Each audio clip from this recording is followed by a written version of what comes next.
My name's Michael Harris. I'm 42 years old, born and raised in Columbus, Ohio.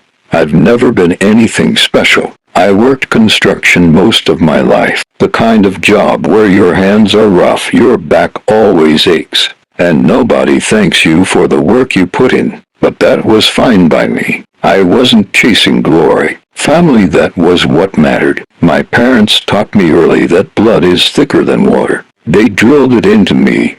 Asterisk, take care of your own. Stand by your brother no matter what. Asterisk, and I believed it. Maybe too much. See, my younger brother Daniel wasn't just family, he was like my own son. Our dad died when we were teenagers, and I stepped up without even thinking. I took him to football practice, bought his school clothes when mom couldn't afford it, and when he got in trouble, it was me who covered for him. Every paycheck I earned, every sacrifice I made, it was all so Daniel could have a better shot at life. But here's the part that twists my gut even now.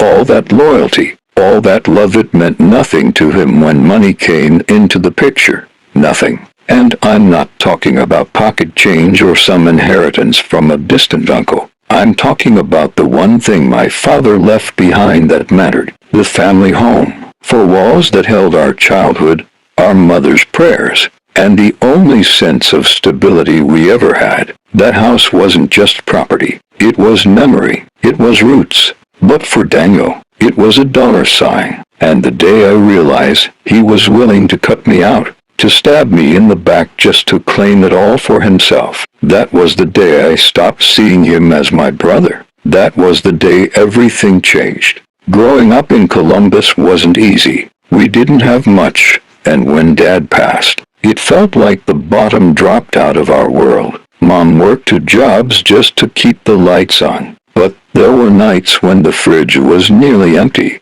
and we learned to go to bed hungry without complaining. Daniel was only 14 back then, wild and restless. He was the kind of kid who could go either way, make something of himself or throw it all away. And without Dad around, it was clear he needed someone to keep him grounded. That someone ended up being me. I was just 18 when I dropped out of community college to work full-time in construction. Not because I wanted to swing a hammer for the rest of my life, but because somebody had to keep food on the table. Somebody had to make sure Daniel didn't slip through the cracks. I remember saving up for his first car. It wasn't much, a rusty '96 Chevy Cavalier that burned all like crazy. But you should have seen the look on his face when I handed him those keys. He hugged me like I was his hero. That moment, I thought everything I was sacrificing was worth it.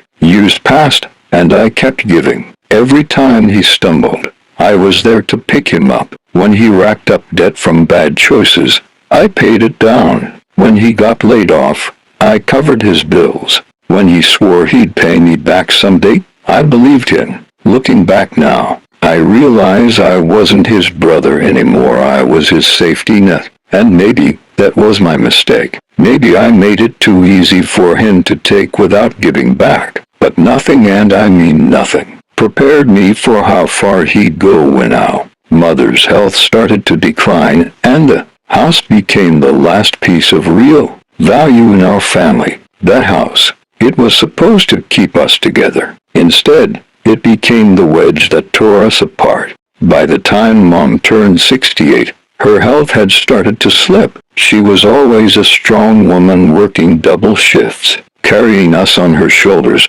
but no one can fight time forever. The house became her world, the place she felt safe. Every crack in the walls, every squeak in the floorboards carried a memory. I took it on myself to be there for her. Doctor's appointments, grocery runs, fixing the leaky roof if she needed something. I made it happen. Daniel, though, he'd breeze in every few weeks, all smiles and sweet talk, but he was never there when it mattered. At first, I told myself he was just busy trying to find his footing. Maybe he'd grown tired of leaning on me. Maybe he was finally standing on his own. But little things started to bother me. like how he'd ask about the house every time he visited. Not about Mom's health, not about how we were holding up, always about the house.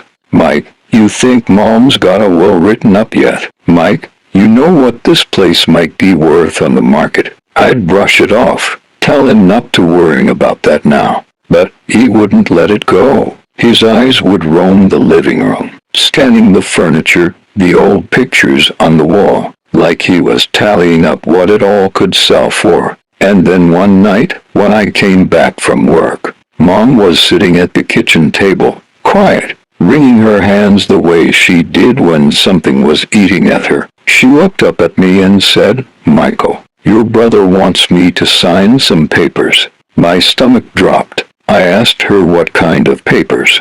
She slid them across the table, a neat stack, full of legal terms I barely understood. But the gist was clear.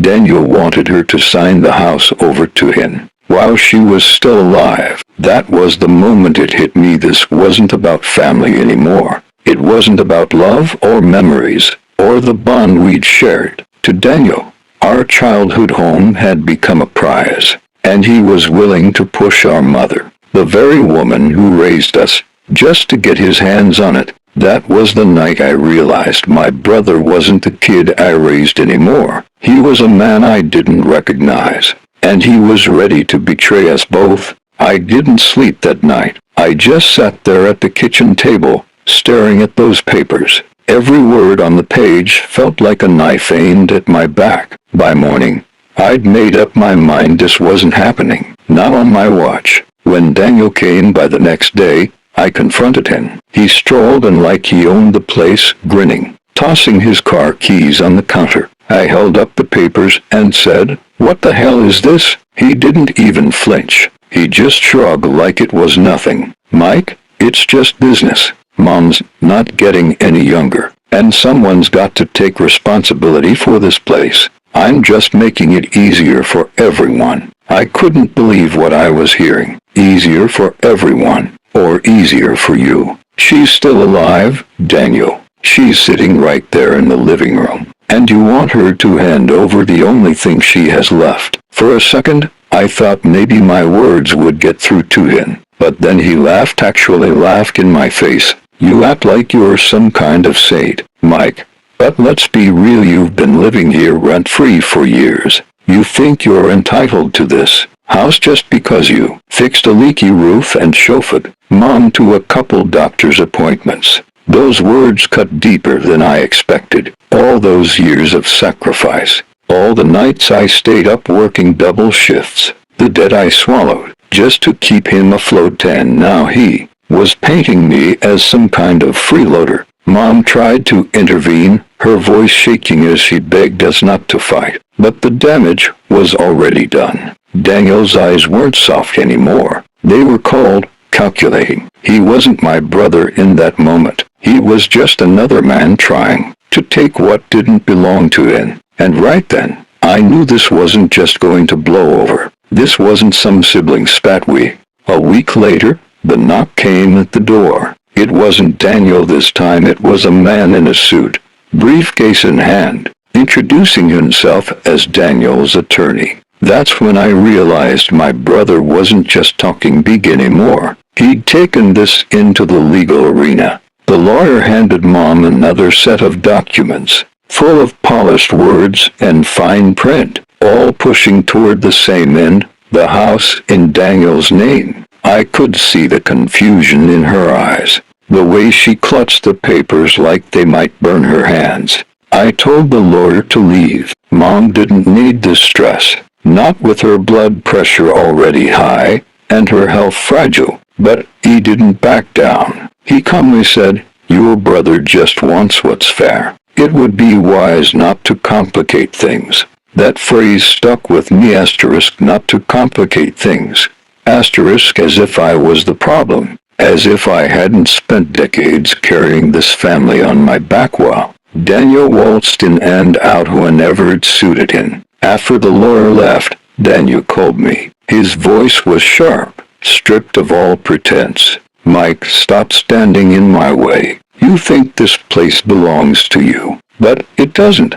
Mom's gonna sign it over, one way or another. You can either accept that or get crushed trying to fight it. For the first time, I heard the real Daniel. Not the kid I used to protect. Not the brother I once believed in. Just a man drunk on greed, so far gone he didn't even recognize the bond we once had. I hung up the phone, my hands shaking with anger. Mom was sitting on the couch, looking smaller than I'd ever seen her. She whispered, "Why is he doing this, Michael? We're family." And all I could say was because to him, family doesn't matter anymore. Only the money does. That night, I sat alone in the dark, staring at the walls of that house, the house I'd grown up in, the house Dad built with his own two hands. And I made myself a promise. If Daniel wanted a war, he was going to get one, but I wasn't going to fight him with fists or anger. I was going to fight him with patience, with proof, with every ounce of quiet strength I had left. Because, if he thought I was just going to roll over and let him steal the only thing that tied this family together, he had no idea who he was dealing with. It wasn't long before papers arrived in the mail, summons to a probate court. Daniel had filed to claim full ownership of the house, arguing that he was the rightful heir and caretaker. I sat there at the kitchen table, the same table where Mom used to serve us pancakes on Sundays, and felt my blood boil. He didn't even wait. Mom was still alive, still breathing under this roof, and he was already trying to bury her name under legal jargon. When the first hearing came, Daniel showed up dressed like some polished businessman, new suit, shiny shoes, a smirk that made my fists clench. He had his lawyer by his side, flipping through papers like the outcome was already decided. I didn't have money for a lawyer. All I had was the truth, years of sacrifice, and the quiet dignity of knowing I'd done right by my family. I stood alone while Daniel spun his story, painting himself as the devoted son, claiming he'd been the one to support Mom, that I was the one freeloading off her kindness. Hearing him twist reality like that, it was like being slapped across the face. I watched the judge nod along as if some of his lies made sense. My stomach churned. Afterward, in the courthouse hallway, Daniel leaned close enough so only I could hear. His voice dripped with venom. "You can't win this, Mike. You're broke. You're tired. Nobody's going to side with you. Just walk away before you embarrass yourself." I stared him dead in the eye and said nothing, because anger wasn't going to save me. Words weren't enough anymore. That night, I went digging. Old boxes in the attic drawers Mom hadn't opened in years. And that's when I found them, folders stuffed with bills, receipts, and letters. Proof of every mortgage payment I made, every repair I covered, every dime I poured into keeping this house standing when Daniel was nowhere to be found. As I flipped through those papers, my chest tightened, not from fear this time but from resolve. Daniel thought I was cornered. He thought I had nothing, but the truth was, I had everything I needed to expose him for what he really was. And for the first time in months, I actually smiled, because the war had just shifted, and he had no idea the storm I was about to unleash. The next few weeks, I lived with those folders spread across my kitchen table like they were battle plans. Every receipt, every canceled check, every letter Mom had saved, it all told the same story. I had been the one keeping this place alive, not Daniel. Me. I organized everything into neat binders, labeling each section: mortgage, utilities, repairs, medical bills. There were even notes from neighbors, thank you, cards for shoveling their driveways, little acknowledgments that I had always been here, steady and present. The weight of proof was on my side now. But in court, truth isn't enough, you have to present it the right way. I didn't have a lawyer, but I wasn't walking in blind anymore. I spent nights at the public library, reading everything I could about probate cases, learning the language Daniel's attorney thought I couldn't understand. Meanwhile, Daniel kept showing up at the house, strutting in like he still had the upper hand. He'd sit on the couch, sipping coffee, pretending to care about Mom, but always circling back to the same question. Ma, have you thought more about signing those papers? Her face would fall every time. I could see the guilt eating at her, the way his words dug under her skin. She didn't want conflict. She just wanted peace in her final years. And he was using that against her, manipulating her love. That night, after he left, she broke down in tears. She looked at me and whispered, Michael, maybe I should just sign them. Maybe it would make things easier. I took her hands, calloused and trembling, and said, No, Mom.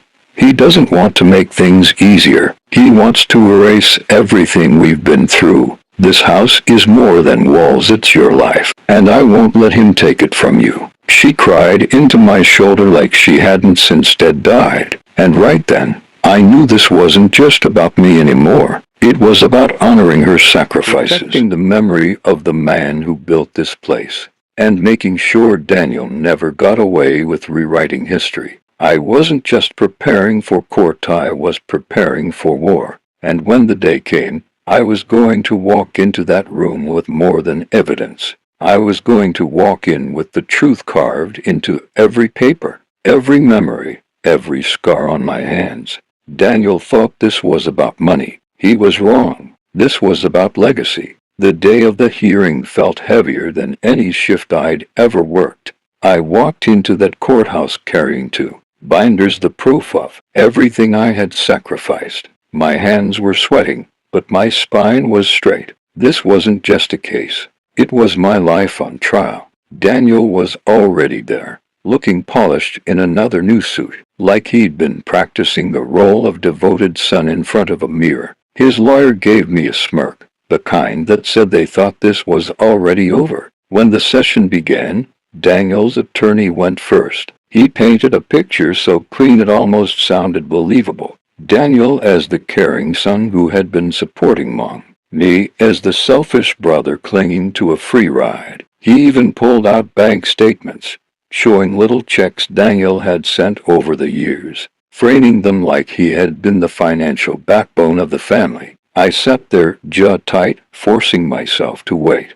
because my turn was coming. When the judge finally looked my way, I stood up with my binders. My voice shook at first, but then it steadied. I opened the first page and laid it out piece by piece. Your Honor, I've been the one paying the mortgage since my father passed. Here are 20 years of receipts. Here are the repair invoices in my name. Here are the utility bills I covered month after month. And here, I pulled out a stack of letters, our statements from neighbors who watched me shovel snow, mow the lawn, and take care of this house while my brother wasn't even living here. The judge flipped through the documents, her brow furrowing. Daniel shifted uncomfortably in his chair, his lawyer whispering in his ear. But I wasn't done. I pulled out the medical bills, the ones I'd paid for Mom when Daniel didn't even show up. Your Honor, this isn't about entitlement. This is about truth. My brother wants you to believe he's been carrying the weight, but the evidence says otherwise. I've been here every day, every year, while he's been chasing whatever suited him. The courtroom was silent except for the sound of papers turning. For the first time, Daniel's mask slipped. I saw it in his eyes, the flicker of panic. He hadn't expected me to come prepared. He thought I'd crumble, like I always had when I bailed him out. But not this time. This time, the tables were turning. Daniel's lawyer tried to recover quickly, standing up and objecting, saying my receipts and bills didn't prove ownership. But I could see the shift in the judge's face. She wasn't buying his polished performance anymore. That's when Daniel snapped. He stood up, his voice louder than it should have been in a courtroom. Of course he's got receipts. He's been living off Mom for years, pretending to play the hero while bleeding her dry. You think a couple of bills make him some kind of saint. He's nothing but a leech. The words echoed across the room. Mom, sitting just a few rows back, covered her face with her hands. My stomach turned, but not from shame, from anger. For years, I'd carried him. For years, I'd swallowed his insults just to keep peace. But this wasn't going to be one of those times. I took a step forward, binder still open, and locked eyes with the judge. Your Honor, you can see the pattern. My brother talks big, but he can't back it up. All he has are accusations. I have facts. Every bill, every payment, every dime I spent is documented here. And I didn't do it to claim glory. I did it because it was the right thing to do. Because family mattered to me. The judge leaned back, her eyes moving between me and Daniel. His face was red now, sweat building on his forehead. He slammed his hand on the table, whispering furiously to his lawyer. But it was too late. The cracks were showing. And then came the turning point. The judge looked directly at him and asked, Mr. Harris, if you claim you supported your mother all these years, can you provide the court with your own documentation, receipts, payments, evidence of financial responsibility? Daniel froze. His mouth opened, but no words came out. He glanced at his lawyer, who fumbled through a thin folder with barely a handful of papers. Compared to the mountain of proof I'd brought, it looked pathetic. That silence, it was louder than any outburst. It told the whole story. And for the first time in my life, I saw fear in my brother's eyes. Not anger, not arrogance, fear. The kind that comes when you realize the lie you've been living is finally collapsing around you. I walked out of that courthouse with a heaviness in my chest I can't even put into words. The sun was shining, people were going about their day, grabbing coffee, laughing on sidewalks, and there I was feeling like the ground under me had just split open. My own brother, a man I once defended when kids on the block picked on him, now stood across from me as if I were some stranger trespassing on his land. That's how far we had fallen. Neighbors avoided eye contact. Some whispered. Others just shook their heads, and I don't blame them. Family drama spreads faster than fire, and ours was now the talk of the whole county. The Carter boys fighting over land. That's how they put it, like we were some headline in the local paper instead of 2 men tearing each other apart. I drove back to the old house that night, the house Dad had built with his own hands. Every nail, every brick carried his sweat. Sitting on that porch, I swear I could almost hear him telling me, son, don't let anyone disrespect what we worked for. And yet, here I was, half ready to give up. That's the sick part of betrayal. It doesn't just take away what's yours. It makes you question if you even have the strength to fight for it. But then I looked across the field, the same field where I taught Michael how to throw a baseball, where we built that old treehouse, where Mom used to call us in for dinner while the fireflies came out. That land wasn't dirt to me, it was memory, history, blood. Losing it would be like losing them all over again. And I couldn't let that happen. That's when something shifted. The sadness I carried turned into something sharper, a cold, steady kind of anger that didn't shake my hands but steadied them. Michael might have thought I'd roll over, take the beating, and walk away. But he forgot something crucial. He forgot who raised him. And more importantly, he forgot who raised me. I wasn't raised to surrender. That night, I pulled out every old document, every piece of paper Dad had kept in the tin box under his bed. Land deeds, tax receipts, letters. I spread them across the kitchen table like puzzle pieces. If Michael wanted war, then I'd fight not with fists, but with patience, proof, and persistence. And deep down I knew once I started this, there was no turning back. The next morning, I drove straight to the county records office. The lady at the front desk must have seen the tired look on my face, because she asked, property dispute. I just nodded. She didn't need to know the details. Truth is, folks around here know when family turns on family. It's a sad story they've seen before. But me, I wasn't about to be another cautionary tale. I sat down with stacks of files, old surveys, maps, and ownership transfers going back 50 years. Hours passed as I combed through every line, every signature, and then, buried deep in the stack, I found it, a clerical error, something small, something most people would have missed, but enough to shake the foundation of Michael's entire claim. My heart thudded like I'd struck gold.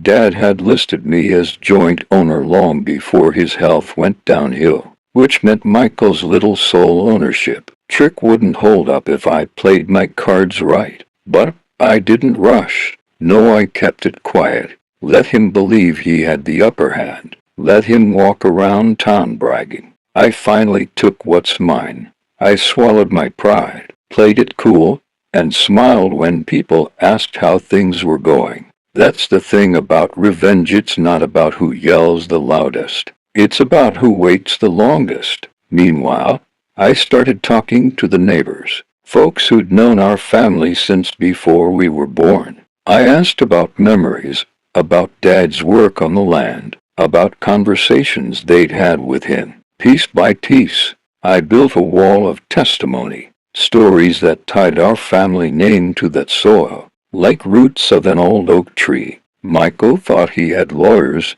and money on his side, but what he didn't realize was that I had history, truth, and patience, and in a small American town like ours, sometimes that weighs more than anything. Every night, sitting at that same kitchen table under the dim light, I looked at those papers and whispered to myself, "Just wait, Michael. Just wait. You drew first blood, but you have no idea what's coming."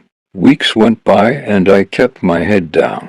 I didn't confront Michael, didn't throw accusations in his face. Instead, I let him enjoy his little victory. He paraded around like a king who had conquered new land, bought himself a shiny new pickup truck, started making plans to develop parts of the property, and even had the nerve to talk about building a new house right where Mom's rose garden used to be. That one nearly broke me, but I bit my tongue, because sometimes silence is the sharpest knife. Then the whispers began. It started small, neighbors talking about how Dad had mentioned both his sons would share the land. One old man at the diner swore he remembered Dad saying, "This farm will never be split. Both my boys will carry it together." Michael laughed it off when he heard it, but I saw the flicker in his eyes, a crack in his confidence. The real blow came when he tried to refinance the land for a loan. He swaggered into the bank like he owned the world, only to be told there was a legal complication with the title. That complication was me. The documents I'd unearthed had already been filed quietly through the county clerk's office. Michael stormed out of that bank red-faced, and for the first time since this whole mess began, I felt something close to satisfaction. Quiet, controlled satisfaction. That night, my phone rang. It was him. No hello, no small talk, just his voice, sharp and shaky. "What the hell are you doing, Daniel? You trying to ruin me?" I didn't raise my voice, didn't match his anger. I just said, calm as stone, "I'm not ruining you, Michael. I'm just protecting what's ours, what was always meant to be ours." He cursed, slammed the phone down, and I sat there in the silence afterward, feeling the tide turn. He had moneyed pride and arrogance, but I had patience, truth, and time. And slowly, piece by piece, he was starting to realize he was fighting the wrong man. After that phone call, the air between us changed. Michael wasn't walking around town with his chest puffed out anymore. He avoided eye contact, and when he did see me, it wasn't the look of a brother, it was the look of a man cornered, a man starting to realize the walls were closing in. But pride is a dangerous thing. Instead of admitting he was wrong, he doubled down. He showed up at the farm one afternoon unannounced, stomping across the field like he still owned it all. I was repairing the old fence line when I saw him coming. His new truck was parked crooked on the roadside, engine still running like he planned to storm in, make his point, and leave without a trace. "You think you're smart, huh?" he spat, his voice loud enough for the crows to scatter from the trees, digging through papers, talking to neighbors, making me look like a fool. "This land is mine, Daniel. Dad wanted it that way. You know it." I set down my hammer, wiped the sweat from my brow, and just stared at him. For a long moment, I didn't say a word. That silence drove him madder than any insult could have. He kept ranting, pacing, cursing, until finally I spoke. "Michael, you're not fighting me. You're fighting Dad's truth, and you're going to lose." He froze, just for a second. Then he barked out a laugh, a bitter, ugly laugh that didn't sound like the brother I grew up with. He turned on his heel, muttered something about lawyers fixing everything, and stormed off. But I saw at that tiny flicker of doubt in his eyes, the same doubt I'd been waiting for. That night, I stayed up late again. Papers spread across the kitchen table, coffee gone cold by my elbow. I wasn't tired anymore. For the first time in months, I felt awake, alive. Revenge isn't always about fire and fury. It's about patience, about knowing the other man will destroy himself if you just give him the rope. And Michael, he was wrapping it around his own neck with every angry step he took. Michael's desperation didn't stay hidden for long. Word got around that he was behind on payments for that shiny new truck, that the loan he thought he'd secure with the land had fallen through. I'd hear folks whispering about him at the diner, their voices low but not low enough. In a small town, nothing stays secret for long. One evening, I was sitting at the counter when old man Harris leaned over and said, "Heard your brother's been knocking on doors begging for investors. Fellow looks more rattled than a snake in a feed bucket." He chuckled, but I didn't. I just nodded, keeping my face blank. Inside, though, I felt it, the slow, steady satisfaction of plan unfolding on its own. I didn't have to lift a finger anymore. Michael was digging his own grave. The funny thing about power is that when people think you've lost it, they stop respecting you. Neighbors, who once admired Michael, started keeping their distance. Contractors he'd bragged to stopped returning his calls. Even his so-called friends at the bar turned their backs when he walked in. Pride had made him loud, arrogance had made him careless, and now desperation was making him dangerous. A few nights later, he showed up at the farm again. This time, he wasn't yelling. No, this time he looked hollow, his shirt untucked, hair a mess, eyes bloodshot like he hadn't slept in days. He stood there on the porch, staring at me like a stranger. "You're killing me, Daniel," he muttered. "You're taking everything I've got." I leaned against the doorway, arms crossed, and let the words sink in. Because the truth was, I hadn't lifted a hand against him. All I did was protect what was mine. Everything else, that was Michael destroying himself, piece by piece. I didn't answer him, just let the silence hang heavy between us. He shook his head, muttered something I couldn't catch, and walked back into the night. That's when I knew my revenge wasn't going to come from some dramatic showdown. It was already happening, slowly, quietly, and by the time he realized it, it would be too late to undo. The next few weeks felt like watching a storm tear through a house you knew wasn't built to last. Michael was scrambling, calling lawyers, trying to sell off assets, even reaching out to distant cousins for loans. Every move he made was rushed, sloppy, desperate, and the more he fought, the deeper he sank. I, on the other hand, kept my pace steady. Every day, I worked the land, fixed the fences, paid the taxes on time. Quiet, consistent. I made sure the town saw me as the man carrying on Dad's legacy. Because in small-town America, reputation can be just as powerful as any legal paper. Then came the day of the county hearing. Michael walked in with his suit wrinkled and his tie crooked, clutching a folder like it was a lifeline. I came in with a calm smile, carrying my stack of deeds and testimonies. The room was packed neighbors, old friends of Dad's, even a couple of reporters from the local paper. It wasn't just a hearing anymore. It was a reckoning. The clerk read through the files one by one. My name was on the joint ownership, my father's words backed by neighbors' sworn statements. And when it came time for Michael's side to present, all he had were shaky claims and empty bluster. He raised his voice, accused me of manipulation, tried to paint me as the villain. But the more he spoke, the clearer it became he was unraveling. When the decision was announced that the property would remain in joint ownership, protected under Dad's original intent, Michael didn't just lose the land. He lost his pride, his credibility, his mask. The whole town saw it. I'll never forget the look on his face as he stumbled out of that building. Not anger, not even hatred, just the hollow stare of a man who finally realized the fight was over. And in that moment, I didn't feel triumph. I felt something colder, something final. Because revenge isn't always about shouting victory. Sometimes it's about standing steady while the other man collapses under the weight of his own choices. And Michael, he was collapsing fast. After the hearing, it was like Michael had a shadow following him everywhere. People didn't greet him the same. The diner where he used to sit at the corner booth suddenly had no place for him. Contractors he'd bragged to now crossed the street